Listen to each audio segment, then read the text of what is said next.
So we've all heard lots of tips about sleep hygiene, which is a fancy way of saying healthy sleeping habits, but there are kind of 3 or 4 that I think would be particularly helpful. And the most important, I think, is probably getting or probably having a consistent sleep routine.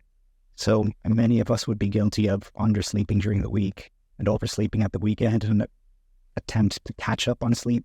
But our brains don't really work that way, so the end result is we're just kind of tired all the time. And so having a consistent sleep routine allows your brain to kind of know when it should be awake and when it should be asleep. I think when you suggest to people to get more sleep, intuitively many people will just say, well, I'm going to go to bed a bit earlier. But the better place to start might be actually just establishing a consistent wake-up time, which we call an anchor. Because you can set an alarm to wake up, you can't set an alarm to fall asleep.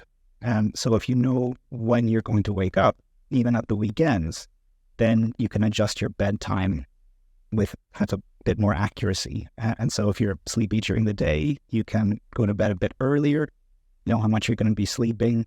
And if you're finding it difficult to fall asleep or you're waking up frequently during the night, you can go to bed a bit later and try and squish the sleep you're getting into a more sound period.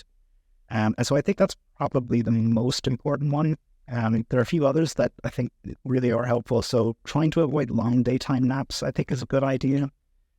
Short daytime naps can be really effective at just recharging your battery a bit. So power naps, something about 20 minutes. But a long daytime nap will get rid of your urge to sleep, and that'll make it more difficult for you to fall asleep at night, particularly if you're having a long nap kind of later in the day, in the late afternoon or the evening.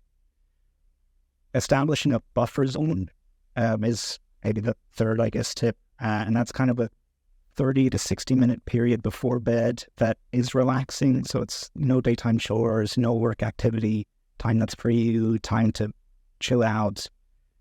Ideally avoiding a huge amount of screen use.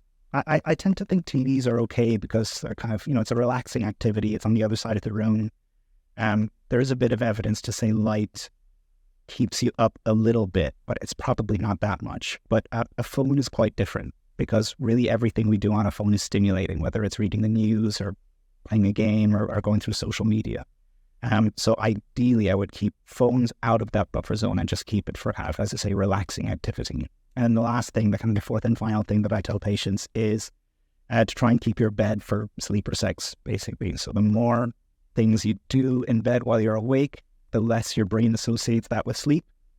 So your bed should be a kind of a relaxing place, a haven, a comforting place that your brain, as soon as your head touches the pillow, thinks, this is it, going to sleep now.